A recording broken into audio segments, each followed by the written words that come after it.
Okay, Cashtuck Bowcraft here. Part 12 of the pistol update status build along. Basically what I'm doing today is carving out the lock panel here. I trimmed down because the lock was sitting pretty deep inside its mortise, so I trimmed it down so that the lock sat more flush with the top of the mortise.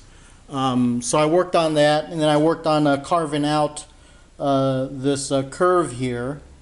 And basically what I did with that, I just got the razor blade and cut out the shape, you know, made it rather deep, and then I just got my chisel and worked around it.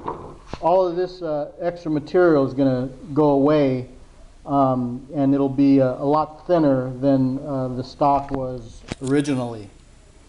Also too, I worked on the trigger. I don't know if you guys recall, but earlier in the first couple of parts, when I inletted the trigger, you could kind of see it here protruding out above the trigger plate. Well, that's because the trigger wasn't fully centered. It was off-centered a little bit, and I thought that I could live with it, but the more I looked at it, the less I liked it. So what I did, I went and centered the trigger, you know, within the trigger plate so it doesn't protrude out like that, which was an eyesore for me. So so what I did, I centered it better, and it left a small gap here, and I'll just fill that in. I could live with that, but when you looked at the gun from below, you could see that the trigger plate was just protruding out, and it just bugged me.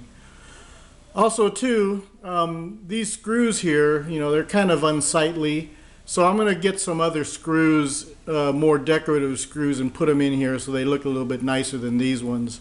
I filed them down so they were reasonably flush up against the trigger guard, but you know, they don't really look that nice. So I'm going to buy some, or make some better type screws to put in here so they look a little bit better. You can see this one is a little bit off-centered too, which is my fault, but oh well. Anyway, so just a quick update for part 12. What I'm going to be doing is drilling the lock bolt through the stock, through the breech plug, and out the other side so I can get that side plate mounted. But I'll do that a little bit later. What I'm doing right now is just cleaning up the side panel here where the lock goes, and you know, starting out on this mortise right here. Okay, so that's just a quick update. Just wanted to let you guys know. Cashtuck Bowcraft, thanks for watching.